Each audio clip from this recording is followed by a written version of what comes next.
unti-unting pagkawala ng kanyang paningin noon, lalo't aktibong-aktibo siya sa golf sa kabila ng kanyang edad. Yeah, naka-affecto nun talaga siya. If you look at the ball, especially when you're putting, looking down with one eye, iba yung direction. I was just relying on instinct.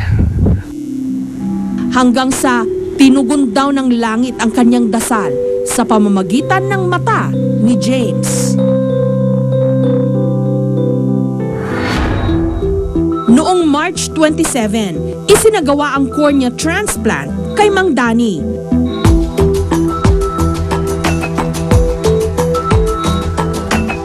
Mabilis lang daw ang naging operasyon.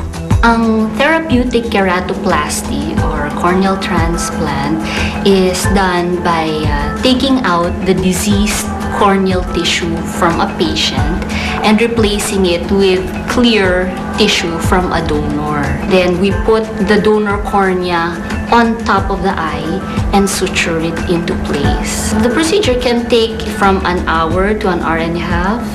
Sir, parang miss na miss nyo yung golf ah. Talaga.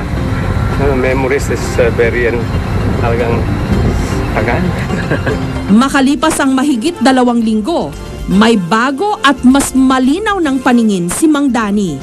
There's no word that would be able to describe the feeling of appreciation and gratitude and everything. It's really something that you don't expect. It's like I said, it's almost like a miracle. 10 taon na ang nakalilipas nung nagsimulang lumabo ang paningin ng 24 anyos na si John dahil sa keratoconus, kondisyon sa mata kung saan tumutulis ang cornea.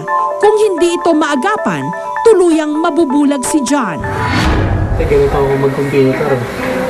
Kala nga nila, titignan ko yung alikabok. Sa kabila ng kapansanan ni John, pilit siyang namuhay ng normal kahit hindi pa siya nakakatapos ng pag-aaral. Nagtatrabaho siya bilang graphic designer sa isang furniture company. Actually, nung hinire nila ako dito, nilihim ko rin sa kanila hanggang nag-work na ako. Kahit demanding yung situation para sa mata ko yung mga gagawin, pinilit kong gawin. Kaya yan nga, dumating sa sitwasyon na nagko-computer ako, halos dikit na. Kay John napunta ang isang cornea ni James. Ang umako naman ang mga gastusin sa operasyon, ang kanyang boss. May gift itong bata, talented. And so we were thinking na kung yung mata na yun ay magagamot, maoperahan, mas magiging epektibo siya sa ginagawa niya, sa trabaho niya. James, hindi man tayo magkakilala, thank you. Thank you dito sa cornea na binigay mo, na napunta sa akin para makatulong sa akin.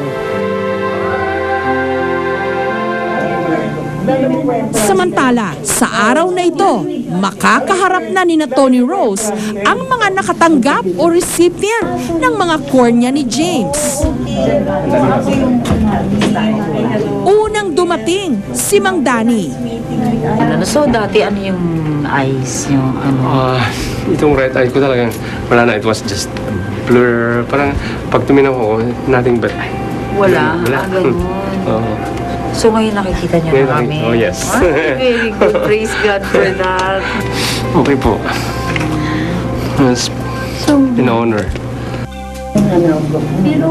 Samantala, heto na si John. Paparating.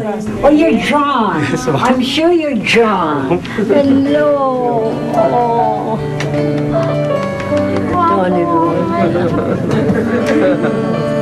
Nahihiyak ko. Ha? Nahihiyak ako. Oo, ako rin eh. Nila ikaw. Ako rin nahihiyak eh. Kasi po, sobrang laking tulong po sa akin nung naibigay po nung apo niyo po sa akin. Kasi ilang years ko na pong pinagdaanan yung halos bulag po. Ganun. Opo. Ngayon pong nakalagay na po sa mata ko, grabe pong kasiyahan, lalo na na-meet ko po kayo. Oo. Ito, sabi kong gwapo-gwapo talaga. Ako, at saka very inspiring talaga. Alam mo yun talagang James didn't die in vain. Assurance na ibibigay ko, ma'am, hindi pumaakse yung pagkakataon na napunta po sa akin yung cornea niya po. Gagamitin ko po ito para sa Panginoon.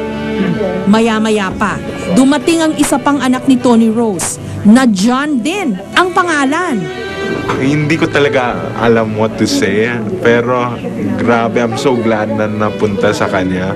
And parang I have a new brother now. Would you say somehow nagkaroon ng dagdag na meaning yung lahat ng nangyari? Because Yes. If you would look at it, humanly speaking, di ba, parang how can a death bring blessing? Kaya parang, all the more I want to use my life for other people.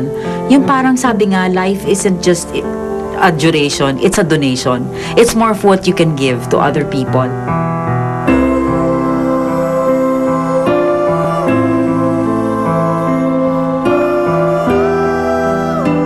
Susunod, isa pang first for the Philippines, ang kauna-unahang liver transplant sa isang bata.